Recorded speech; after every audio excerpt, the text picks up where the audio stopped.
Parabéns, hein, meu querido? É, Deus abençoe. Em nome de obrigado, Jesus. obrigado. Vamos aproveitar e agradecer a Deus aí por mais um Amém. dia. Pai querido, nós queremos louvar ao Senhor por essa manhã, agradecer ao Senhor por tudo que temos recebido e por tudo que temos aprendido, Pai, pela tua palavra. E a Deus, de uma maneira especial nessa manhã, clamar ao Senhor que continue sustentando a vida do presbítero Eudes, ó Deus, Amém. sustentando ele, a sua esposa, Jaqueline, abençoando em todas as suas necessidades, ó Pai. Graças te damos por Amém. mais um ano de vida que o Senhor deu para ele. E que, Deus, de uma maneira bondosa e misericordiosa, o Senhor continue suprindo ele em tudo, Deus. Seja assim também na nossa vida. E em especial também agora, quando vamos aprender a palavra do Senhor, que o Espírito Santo possa nos iluminar, a fim de compreendermos, ó Pai, as grandezas do Senhor. Assim, ó Deus, nós oramos e te agradecemos em nome de Jesus. Muito bem, queridos, nós vamos aqui silenciar o microfone da Lua, vamos silenciar o microfone do Estevão, vamos silenciar o microfone da Claudete. Muito bem. O silêncio imperou agora. Amados, nós vamos iniciar. Eu estava com a apresentação aqui para a gente adiantar um pouco mais, mas já que não deu para passá-la, vamos fazer a leitura.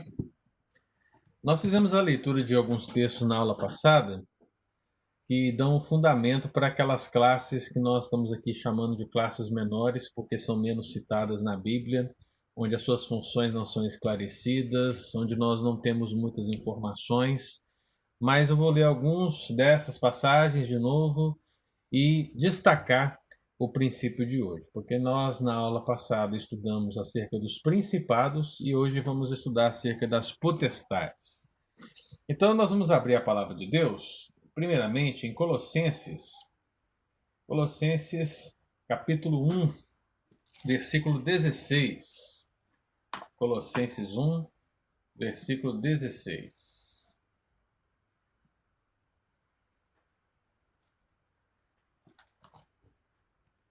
Esse é um dos textos onde o apóstolo Paulo citou várias ordens angelicais, sem destacar os pormenores. Colossenses 1,16, que diz assim: Pois nele, em Cristo Jesus, foram criadas todas as coisas nos céus e sobre a terra, as visíveis e as invisíveis, sejam tronos, sejam soberanias, quer principados, quer potestades. Tudo foi criado por meio dele e para ele. Então, amados, aqui nós temos um resumo dessas várias classes angelicais, a qual o apóstolo Paulo cita, também o apóstolo Pedro cita, mas apenas citados são, sem referência ao sua função, ao que fazem, quem é maior, quem é menor, quem está em cima, quem está embaixo, quem está na lateral direita, na lateral esquerda. A gente não sabe absolutamente nada, praticamente nada, acerca dessas classes. Então nós vimos os principados, de acordo com o texto, e hoje nós vamos falar das potestades. E para que nós possamos falar das potestades, 3 textos bíblicos se acrescentam aos demais que nós já mencionamos na aula anterior. E eu vou dar destaque para esses três textos bíblicos, para que a gente não fique lendo os mesmos textos sempre. Então, para começar, nós vamos ler o texto de Efésios. Efésios capítulo 2. Nós vamos abrir Efésios 2, que é um texto conhecidíssimo, que fala da salvação pela graça. Mas ali há uma referência às potestades. Efésios 2. Todo mundo encontrou? Encontrou? Não diga amém que eu não estou ouvindo. Muito bem. Efésios 2:2. Kátia também chegou ali. Kátia, olha, muito bom ter você aqui. Deus te abençoe, querida. Efésios 2. Alguém lê para mim? Pode abrir o microfone e ler para mim o versículo 2. Nos quais andaste outrora segundo o curso deste mundo, segundo o príncipe da potestade do ar, do espírito que agora atua nos filhos da desobediência. Muito bem. Amados irmãos, vejam o seguinte.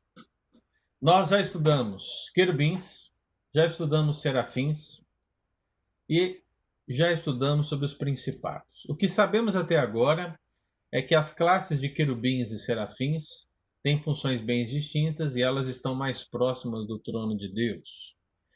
O que nós falamos acerca dos principados é que a palavra principado ela é muito similar à palavra para arcanjo, no sentido da sua função. E o que nós teorizamos é que há uma possibilidade de arcanjo e principado se referir à mesma coisa, né? Ou serem duas classes diferentes e onde, por exemplo, Miguel pode fazer parte das duas, porque ele é tanto chamado de arcanjo quanto ele é chamado também de príncipe. Agora, meu irmão, tudo que se fala além disso é chover no molhado, é falar além do que a Escritura fala, e muitas coisas, se você parar para estudar, se você procurar conhecer mais acerca dessas classes menores, você vai encontrar assim, muita gente falando muita coisa, mas, meu amado irmão, ir além da Escritura é muito perigoso. Muito perigoso, né? Tomás de Aquino, por exemplo, na leitura de Colossenses 1,16, ele disse que aqui nós temos 3 hierarquias. Baseado em quê? Em que nós podemos basear que tem 3 hierarquias? Como é que eu posso dizer, a partir de Colossenses 1,16, que tronos é maior que soberanias, e que por sua vez é maior que principados e potestades, e que por sua vez é maior que arcanjo? E note que Tomás de Aquino ele coloca a classe de arcanjo abaixo das demais. Ele coloca querubins, serafins e tronos como as classes mais proeminentes. E é interessante porque o princípio que muitas vezes você já deve ter ouvido o pastor falar por aí nas mensagens, o princípio dos gnósticos, o princípio do gnosticismo. E isso é algo que nós temos que conhecer, viu, irmãos? Por que temos que conhecer? Porque Paulo combateu isso nas suas cartas. João, muito mais, talvez, do que o apóstolo Paulo, combateu isso nas suas cartas. E dentre um número grandioso de informações que a gente pode entender nesse grupo de pessoas que achavam que tinham conhecimento ou que queriam buscar o conhecimento, e é isso que significa gnosticismo, né? A ideia da gnose, do conhecimento, ou seja, a salvação vem pelo conhecimento, né? Não necessariamente o conhecimento de Deus, viu, irmão, da palavra do Senhor, mas ele acreditava que as hierarquias angelicais elas eram maiores ou menores à medida que se distanciava do trono. Olha só a linha de raciocínio. Então você tem o trono de Deus, você está ali, está sentado o rei. Nós já vimos que os serafins e os querubins têm uma proximidade maior com o trono, porque a Bíblia sim nos coloca. Então, serafins e querubins, ao lado da classe tronos, porque o nome já diz tronos, essas 3 classes seriam as top classes de anjos. Por quê? Porque estão mais próximos do trono. À medida que se vai afastando do trono, os anjos são menos gloriosos. Você percebe? Então, essa figura, essa maneira de interpretar a Escritura é totalmente estranha e vai além da Escritura, vai além do que a Escritura diz. Então, a gente tem que tomar muito cuidado. Dentro do que nós já estudamos acerca de angelologia, sobre a natureza angelical, nenhum anjo, irmão, absolutamente, entre, por exemplo, os anjos eleitos, nenhum anjo é em si melhor do que o outro, ou tem características melhores do que o outro, ou é mais santo do que o outro. Todos os anjos eleitos são eleitos, né? Todos eles estão no mesmo patamar de aprovação diante de Deus, ainda que com funções diferentes, né? Então isso poderia ser entendido por nós na figura da igreja presbiteriana como presbíteros e diáconos. Quem são os presbíteros e diáconos, né? Eles são homens de Deus. Todos são homens de Deus. É aí que estamos pensando que todos são homens de fato, viu, irmãos? Então todos são homens de Deus. Estão nessa mesmo patamar.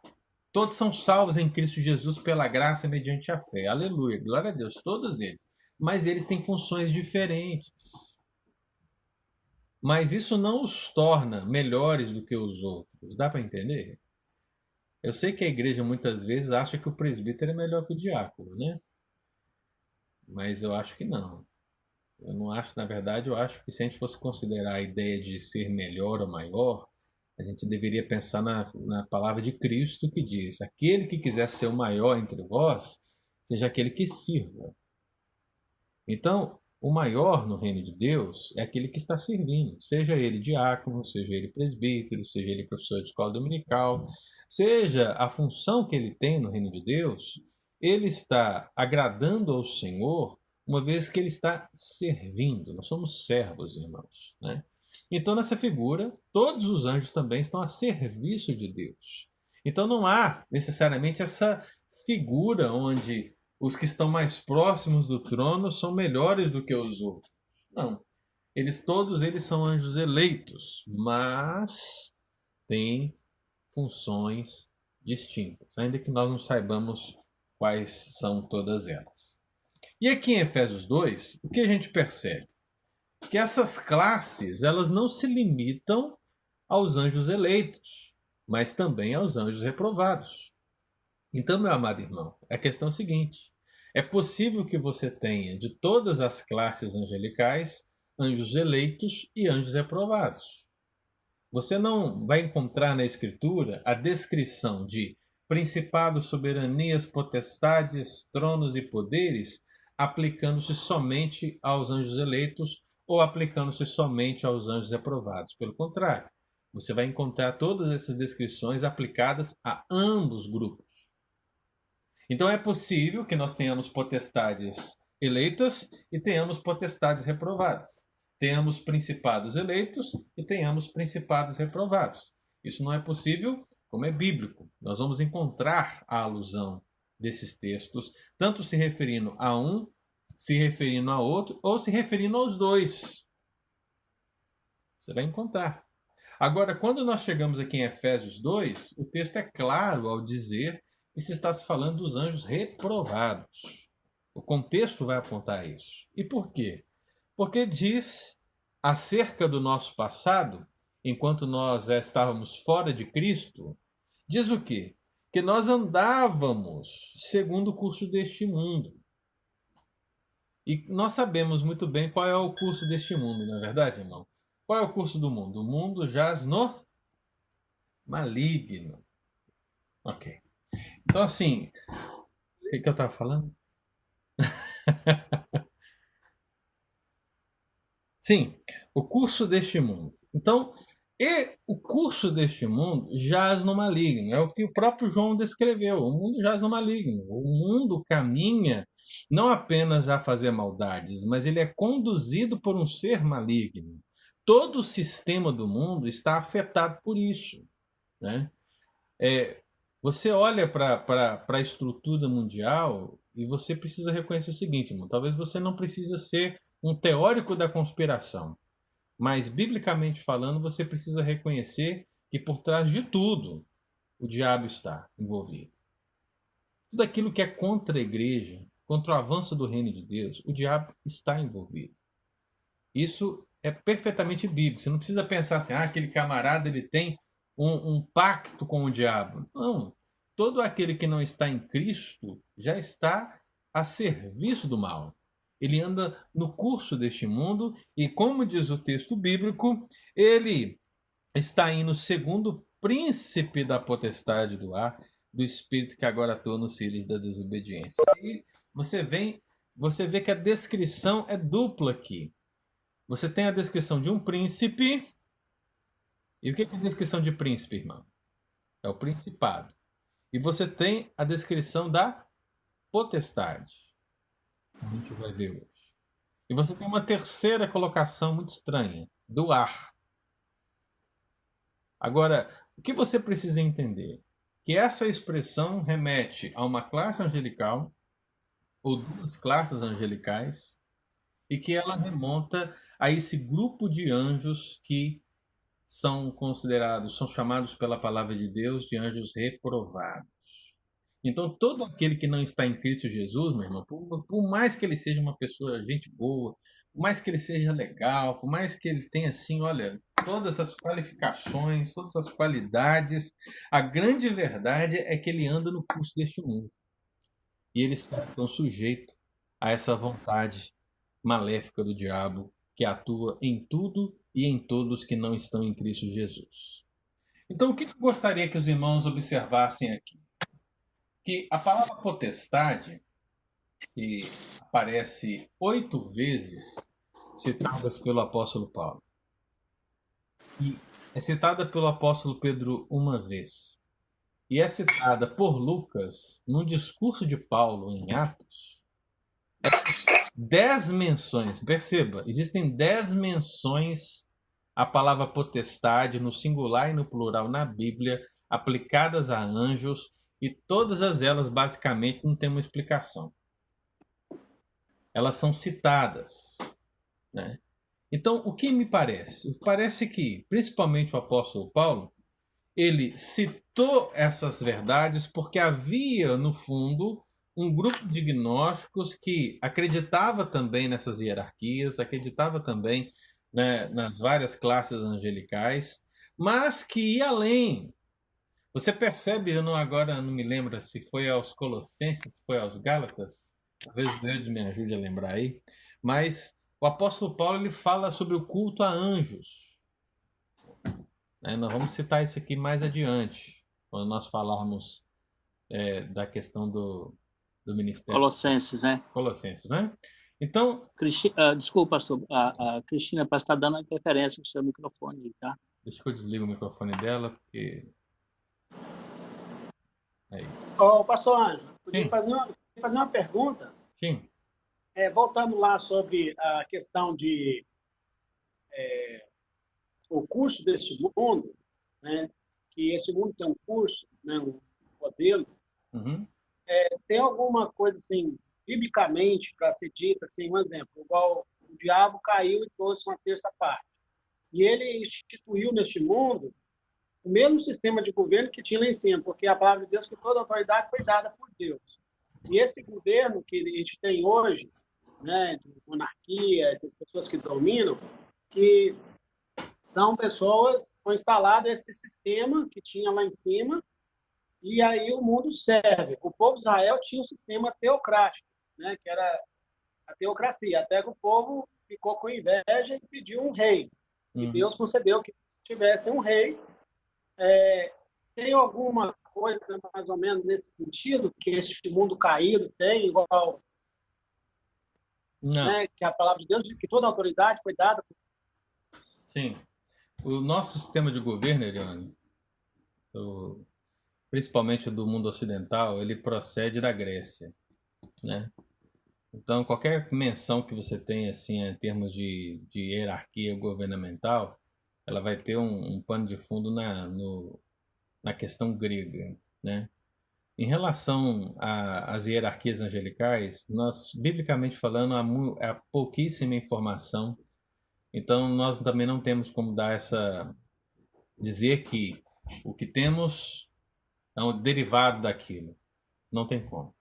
Agora, é fato que essas classes angelicais são anteriores à queda. Isso aí eu estou convencido. Então, assim, todas as classes angelicais haviam antes da queda dos anjos.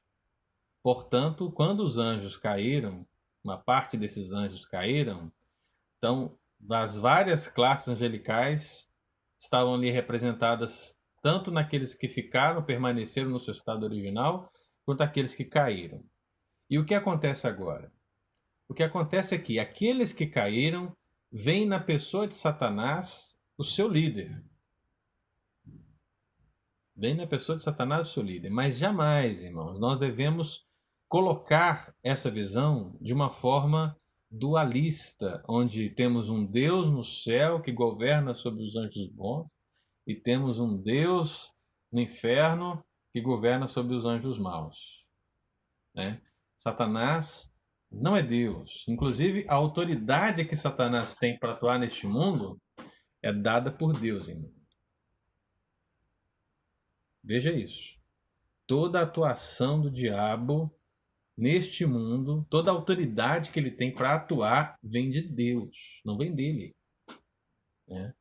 E como sabemos disso? Simplesmente pelo fato dele ser um inimigo derrotado e toda a sua ação ser permitida ou não pelo Senhor. Então, quando vemos o diabo agir aí neste mundo, conduzindo este mundo, ou seja, o diabo opera com o erro e também mantendo as pessoas cegas para que elas não possam ver e se converter e tal, né?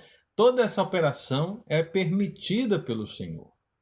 Mas a grande questão é, meu irmão, se você está amarrado, né? Vamos usar um termo bem de batalha espiritual, mas se você está amarrado ao diabo no curso deste mundo e ele te mantém cego, a grande questão é, no dia que o Senhor revelasse ao seu coração, o que o diabo pode fazer? Ele pode impedir? Não. Ele não pode impedir.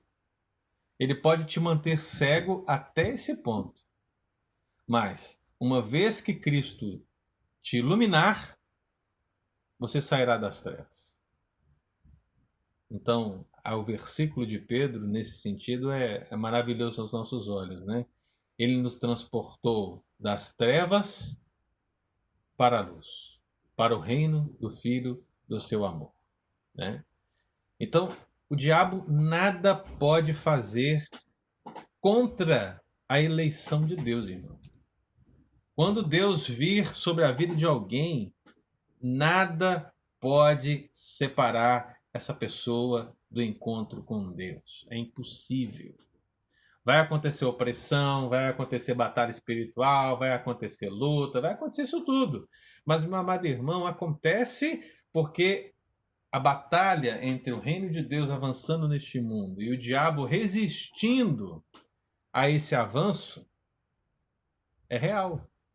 Mas as portas do inferno não prevalecerão contra a igreja do Senhor Jesus. É nisso que nós cremos. É por isso que nós podemos avançar. Por que a gente vai para a igreja e a gente prega a palavra? Por que a gente investe no missionário lá no campo transcultural? Porque à medida que nós vamos fazendo isso, meu irmão, o diabo ele vai se opor. Mas a vontade de Deus prevalecerá sobre o povo que ele amou, onde quer que ele esteja. Ele será chamado, e uma vez chamado, se converterá dos seus pecados e receberá o Senhor Jesus como o Senhor e Salvador da sua vida.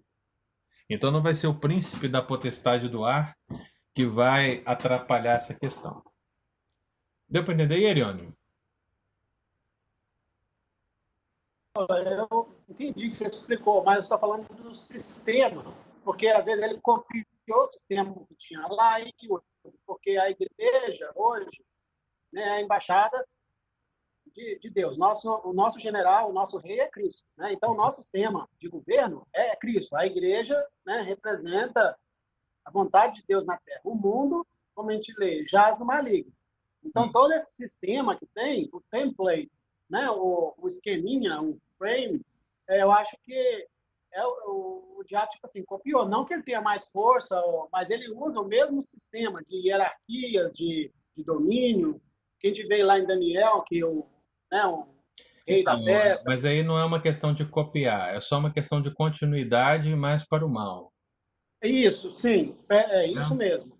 É uma quantidade para o mal, e a gente, como igreja, né, quando a gente vai lá e resgata alguém, né, que alguém vem ao Senhor Jesus, né, não é a gente que resgata, né, Deus, mas quando a igreja faz a sua obra, a gente vai lá e essa pessoa vem para o reino da luz, né, o nosso rei é o Senhor Jesus. Então, nós vamos estar militante aqui até o último dia.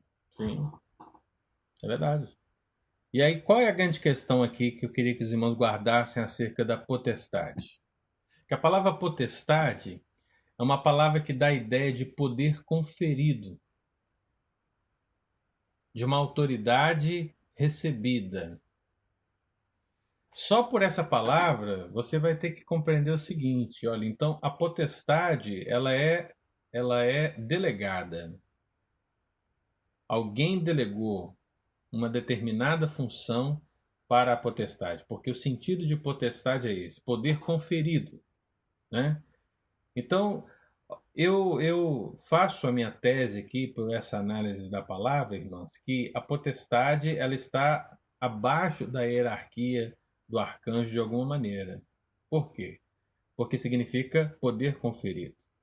Então seria a mesma coisa que dizer assim, olha, eu sou o príncipe deste mundo, disse Satanás, né? Eu sou o príncipe deste mundo, mas eu quero que você atue em uma determinada área, em um determinado local, em uma determinada família, uma determinada igreja, um determinado irmão lá, uma determinada pessoa, tal. Ou seja, a esfera é dado um sentido de poder conferido, uma designação, uma autoridade sobre. Então, essa classe angelical seria a classe de potestades, né? É até onde dá para a gente caminhar nesse sentido. E aí vem assim o texto e fala assim. Vejo também assim quando, um exemplo, quando um servo de Deus ocupa algum desses cargos, né, humanos que são estabelecidos, sofre, claro, porque é mais fácil para ser uma pessoa corrupta ocupar esses cargos e prosperar e se dar bem do que uma pessoa que realmente, né, é um servo de Deus quando ocupa, por exemplo, prefeito, qualquer cargo, né, de autoridade social, ele vai sofrer porque ele vai estar ali com a verdade, né, com toda a sua força, e esse mundo ele caminha, né, para o mal. Ele tem uma maneira de ser, que é para o lado maldoso. Então, por isso que há muito conflito, né? Sim. Realmente, né, geopolítico.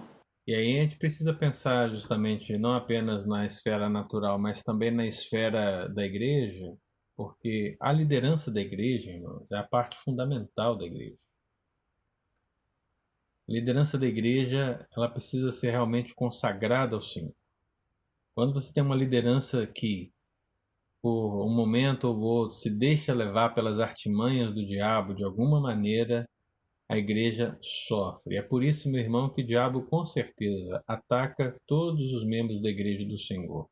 Mas há com certeza um foco na liderança. É preciso orar pelos pastores, orar pelos presbíteros, orar pelos diáconos, orar por todos aqueles que estão investindo tempo em liderança. Porque quando você tem um líder que cai, a tragédia é grande. Muito grande para o reino do Senhor. E o diabo sabe disso. Então, por isso que a gente precisa realmente orar, como diz o princípio bíblico, orar pelos vossos guias. Não apenas na igreja, mas também fora, porque essa artimanha diabólica fora ainda é pior.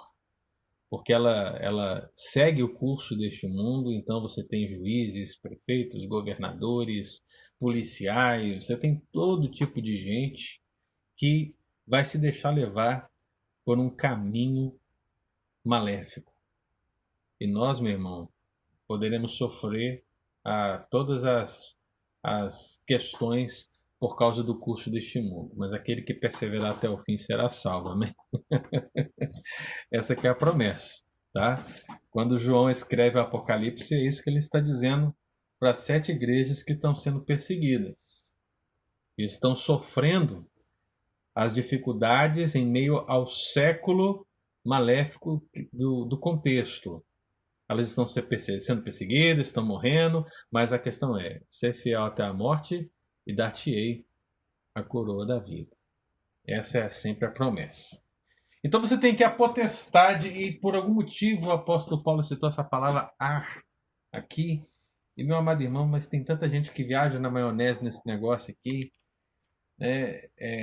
Existem algumas pessoas que, baseado nisso aqui, formam o conceito de que existem anjos voltados para fugiu uma palavra aqui, gente, para os elementos da natureza. Então existe o anjo do ar, existe o anjo da terra, existe o anjo do fogo, existe o anjo da água, né? E assim por aí vai, né? Irmãos, nós não temos nenhum fundamento bíblico para dizer isso, ok?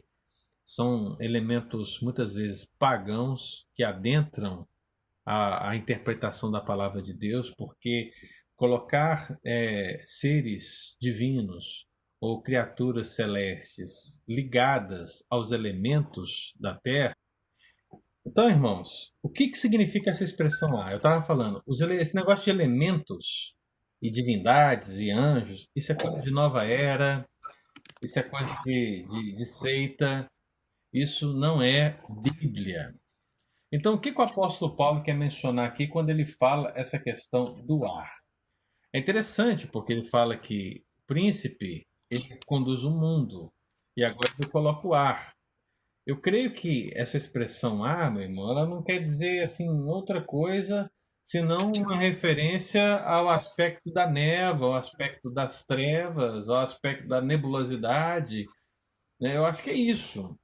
Mas qualquer coisa além disso é você assim realmente forçar o texto bíblico. Não tem como você dar esse tipo de interpretação. Então ele fala o príncipe da potestade do ar que atua no mundo. É justamente isso. Uma vez que ele foi expulso do céu, onde ele vai atuar? Ele vai atuar nas trevas deste mundo. Então, para mim, a interpretação desse texto é simplesmente essa. Mas vem o pessoal e quer construir toda uma cadeia interpretativa. Então tem o anjo no ar. E aí, olha só, meu irmão, se tem um anjo no ar, como é que fica o pessoal viajando de avião? Né, o avião lá e tal, e o anjo tá lá no ar, o príncipe da potestade do ar, meu Deus do céu, de repente todos os aviões que caem por causa da interferência desse príncipe da potestade do ar. Então perceba, meu irmão, que isso realmente é uma coisa ridícula, mas que existem pessoas que estão defendendo por aí e nós não cremos nisso. Então, Efésios 2:2 cita a potestade do ar, o príncipe da potestade do ar, e aqui com certeza é uma referência direta ao diabo. E quando eu falei de potestade significar essa ideia de poder conferido, fica interessante a interpretação, porque, como eu disse anteriormente, toda a autoridade do diabo não é dele, mas foi conferida, foi dada, né? E foi dada por quem? Pelo próprio Deus, né? Então não há absolutamente nada no diabo que venha dele mesmo. Tudo no diabo, né, vem do próprio Deus, né? Ele caiu, ele não guardou seu estado original, ele é o príncipe deste mundo, ele é o tentador, todas essas questões, mas nada, irmão, acontece sem a direção de Deus.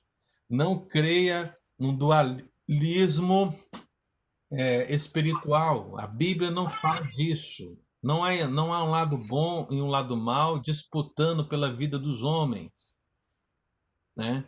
Não há um Deus bom e um Deus mau guerreando pelas almas dos homens. Não existe isso. Não é a visão bíblica. A visão bíblica é que Deus tem um plano e ele vai cumprir esse plano na história. E que nessa história os anjos caíram e que Deus permite a certa atuação desses anjos caídos, mas até mesmo a atuação desses anjos caídos, Deus usa para os seus propósitos, para cumprir os seus propósitos. Então Deus sim é o soberano, é aquele que está sobre todas as coisas, que reina absoluto, que está sentado no trono, onde todas as coisas estão debaixo dos seus pés.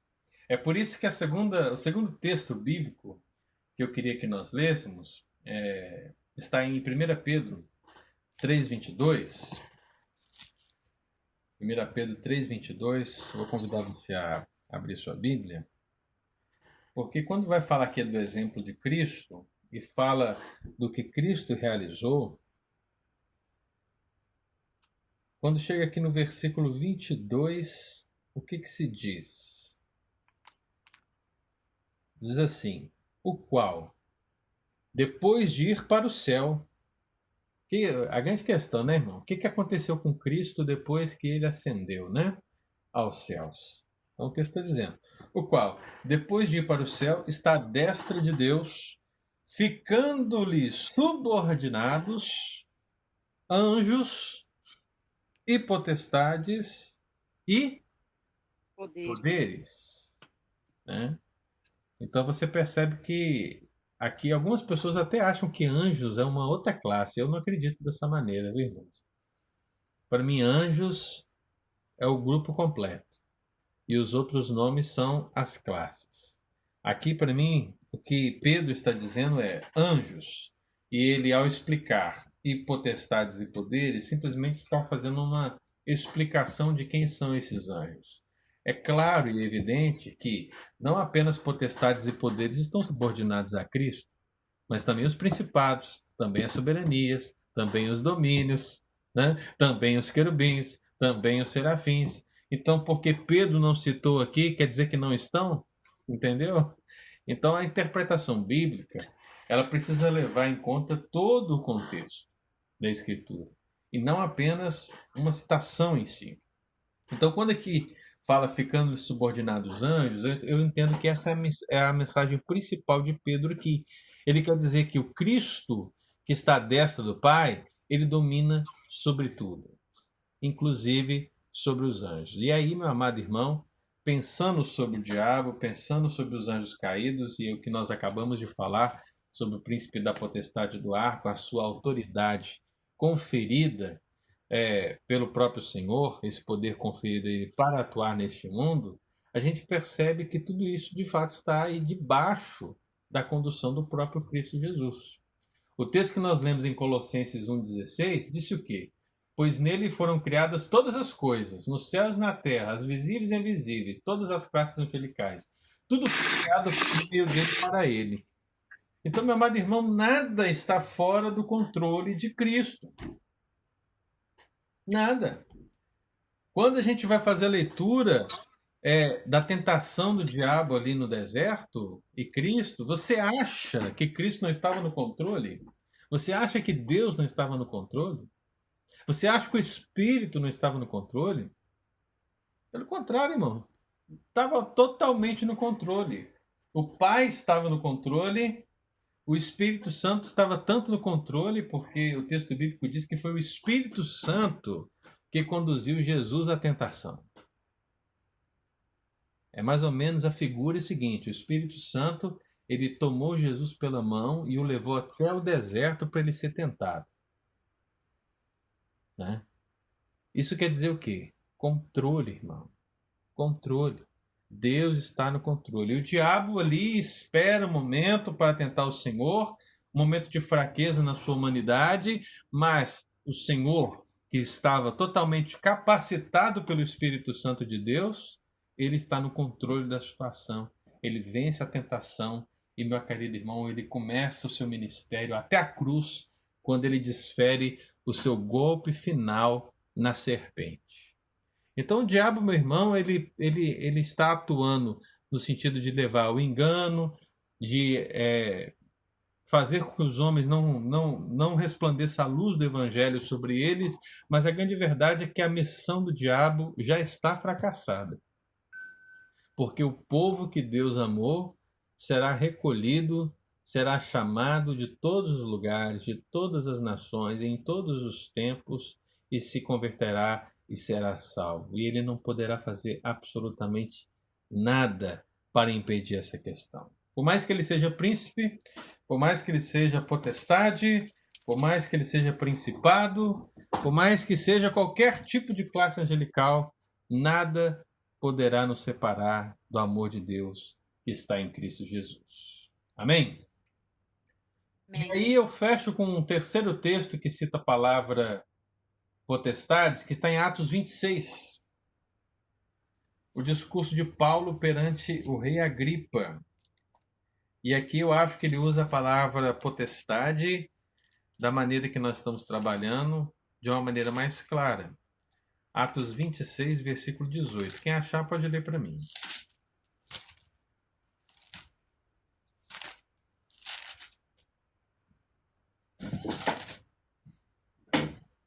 Para lhes abrires os olhos e os converteres das trevas para a luz e da potestade de Satanás para Deus, a fim de que recebam eles remissão de pecados e herança entre os que são santificados pela fé em mim. Muito bem. Você percebe que o apóstolo Paulo, ele está falando aqui do Senhor Jesus, do encontro com o Senhor Jesus, e ele fala do propósito dessa salvação em Cristo Jesus, que é o quê? Abrir os olhos. Essa é a grande questão. Todos os homens, naturalmente, estão com seus olhos cerrados, irmãos. Eles não conseguem ver. E a ideia dos olhos fechados na Bíblia é a ideia de não poder contemplar a luz. Essa que é a ideia. Esse que é o princípio. Todos estão cerrados. É interessante, porque o texto bíblico vai dizer justamente isso. E os converteis das trevas para a luz. A ideia dos olhos fechados é a ideia de andar em trevas. Mas uma vez que Cristo abre os nossos olhos e resplandece a luz do Senhor sobre nós, nós saímos das trevas, e aí ele diz aqui, da potestade de Satanás para Deus. E o que ele coloca? Por que ele coloca essa palavra potestade de Satanás? Parece que dá ideia de lugar, né? Mas a ideia é que o diabo ele tem uma autoridade, um poder conferido a ele sobre nós, uma vez que somos naturais, homens naturais. Então, deixa eu pensar sobre mim, por exemplo. Antes de eu ser convertido pelo Senhor, o diabo tinha uma autoridade sobre a minha vida e ele me mantinha em cegueira espiritual para que não resplandecesse sobre mim a luz do Evangelho. Mas, através de Cristo Jesus, da palavra do Senhor e da ação do Espírito Santo, o que acontece? Os meus olhos são abertos. Então, essa potestade de Satanás, ou essa autoridade de Satanás sobre mim, ela acaba e passa a ser a autoridade de Cristo, a autoridade do Espírito Santo sobre mim, né?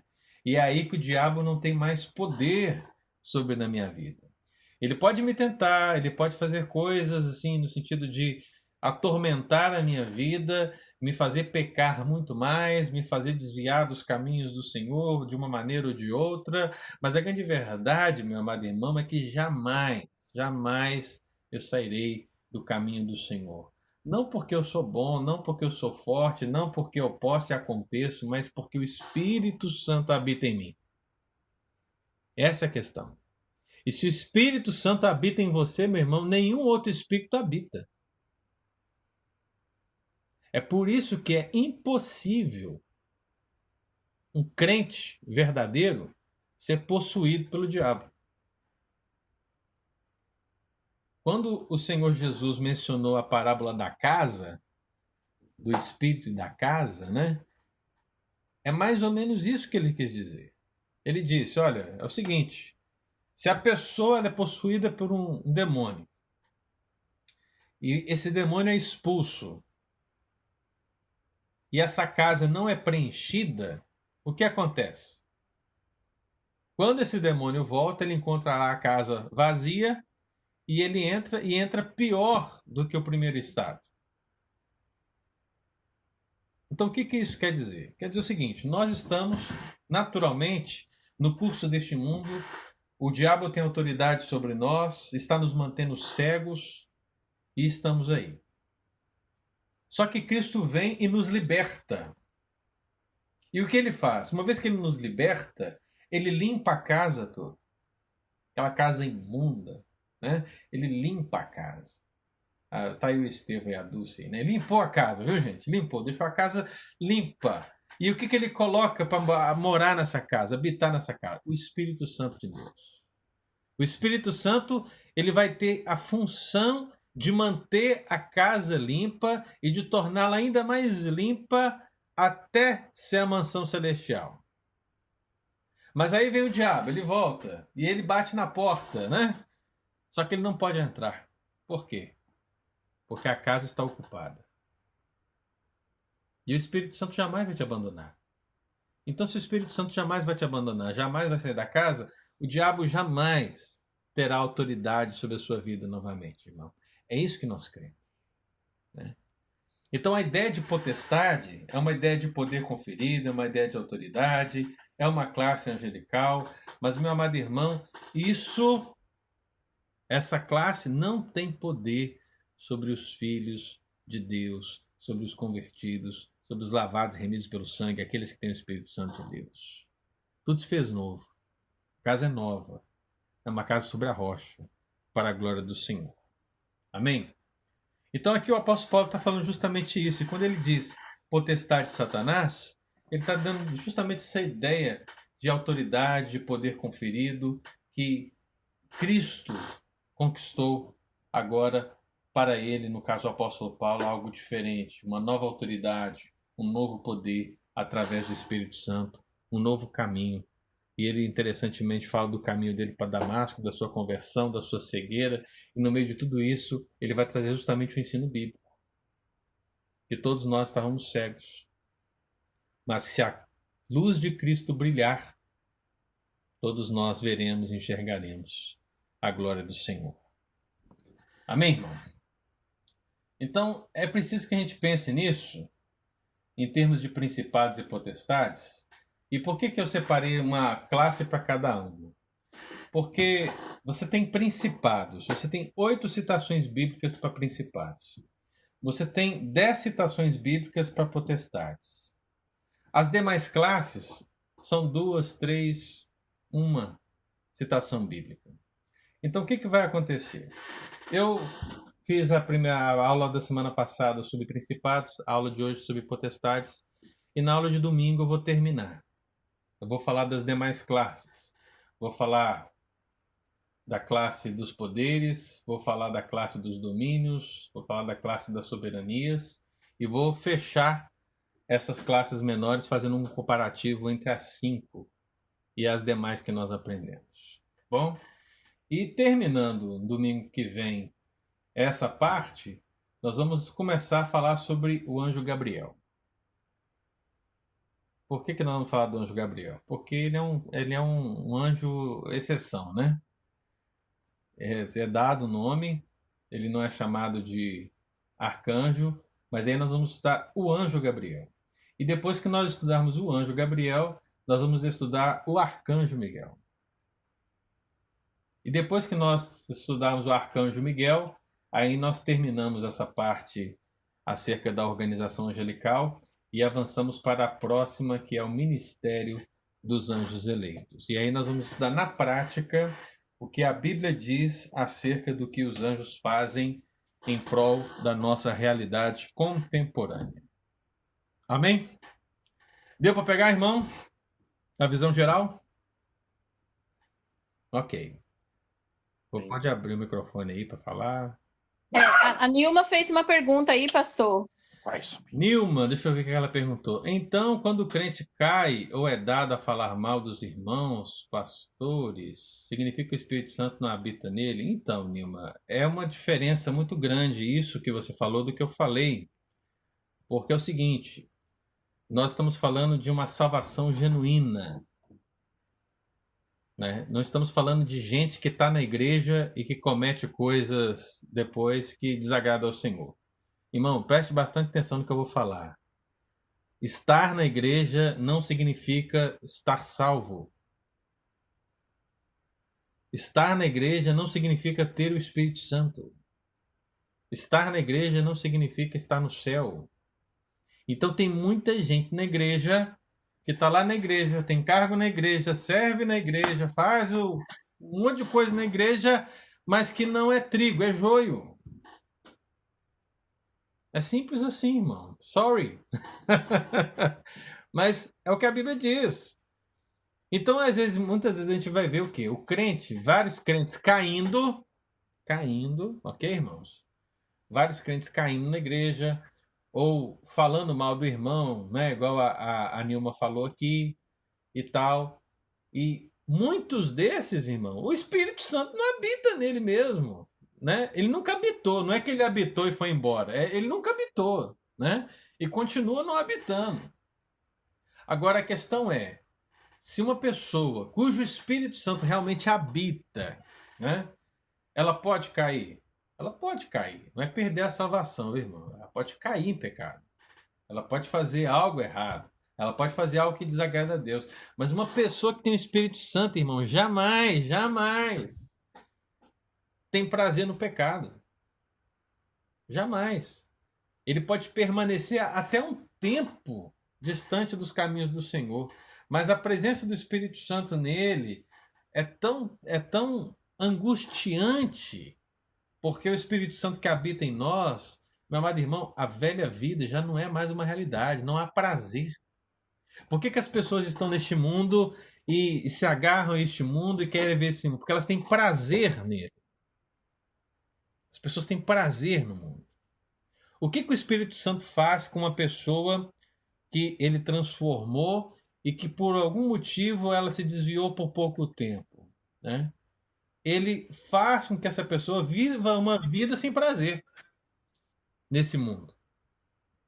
Então ele fica tão mal,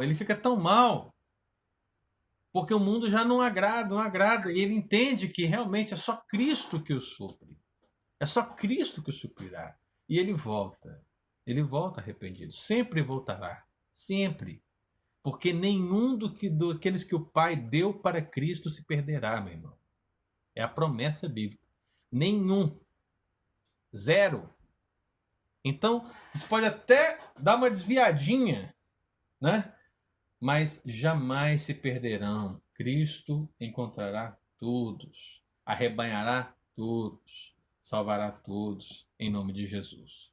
Então, nós nunca podemos confundir os princípios elementares da Bíblia com essas questões mais práticas da igreja que não tem como você respaldar essa questão. Então, a pessoa pecar em si quer dizer que o Espírito Santo não habita nela? Óbvio que nós não podemos defender isso.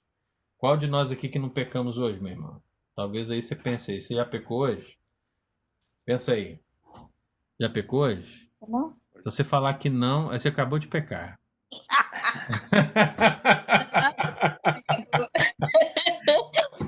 Ô, pastor, Sim. quando naquele versículo que fala assim, cuidado para que você que está de pé, cuidado para que não caia, Sim. porque o segundo estado é pior do que o primeiro. Uhum. E o senhor acabou de falar assim, né, que você caiu por um pouco de tempo. Uhum. Para mim, o segundo estado é pior do que o primeiro. Dificilmente vai ser difícil você voltar, vai ser mais difícil você voltar. É relacionado com a casa. Não, são duas questões separadas. Vazia. São duas questões separadas, Lúcio. É porque eu vejo assim, quando a casa está vazia, Uhum. ele volta e traz mais. Tá, mas olha só. São duas coisas separadas. Você não pode juntar as duas. Primeiro, quando o apóstolo Paulo fala aquele que está de pé, veja que não cai, ele fala para crentes. Uhum. E o texto que eu mencionei sobre o espírito, né? Ele está falando de uma pessoa que foi liberta de um espírito maligno, mas que não foi salva. Entendeu? Porque necessariamente expulsar um demônio não significa salvar a pessoa. Você pode expulsar um demônio e a vida da pessoa continuar entregue ao diabo. Você trouxe um alívio temporário para ela. Né? Então, o que você precisa é compreender que a pessoa que é liberta do diabo, ela precisa ser liberta do diabo, mas precisa ser preenchida pelo Espírito Santo de Deus. Porque só assim haverá verdadeira paz. Né? Então, é isso que o texto primeiro quer dizer. Agora, quando o apóstolo Paulo cita essa questão, aquele que pensa estar de pé, veja que não caia, ele está se referindo justamente a Gálatas 6, né? A confiança exacerbada em se pôr no homem. Ou seja, você não deve confiar nos seus méritos, mas você deve confiar nos méritos de Cristo. Então é uma coisa totalmente diferente. Não tem a ver com cair no sentido de cair em pecado para desgraça eterna, né? Mas de você se arrogar, achar que você é alguma coisa, você é o último biscoito no pacote, né? E que você pode, que você faz, que você é demais e tal. Olha, cuidado. Que aquele que pensa está de pé, aquele que pensa que é alguma coisa pode cair, né? E geralmente cai. Então esse cair, né? Ele pode ser muitas coisas. Pode ser um cair dessa posição de autoridade, pode ser um cair em pecado, né? Mas não quer dizer cair e perder o Espírito Santo e o diabo entrar nele. Entendeu? Essa que é a diferença básica. Amém, irmão? Deu para caminhar? Eu sei que assim não está muito mais... como é que eu vou falar? Amém, pastor. Obrigado pela resposta. Ô, Nilma. É você, Nilma? Yeah. É a Nilma? Yes.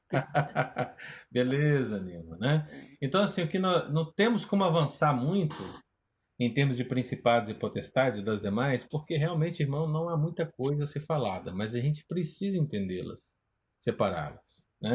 O que nós não podemos fazer é ir além. Então, assim como o apóstolo Paulo e Pedro reconheceram as classes, nós também reconhecemos. Nós podemos caminhar um pouco mais analisando todas as passagens bíblicas, mas jamais podemos dizer além disso. Então, além do que foi falado aqui, fica difícil você defender qualquer coisa relacionada a principados e potestades, serafins e querubins, como nós já vimos. Então, domingo que vem, eu aguardo todos para a gente encerrar essas classes menores e depois entrarmos acerca do anjo Gabriel. Eu tenho certeza que Amém, tem pastor. muito mais material para a gente poder conversar, né, irmãos? Que Gabriel está em um monte de texto e tem muita coisa que a gente pode falar sobre ele.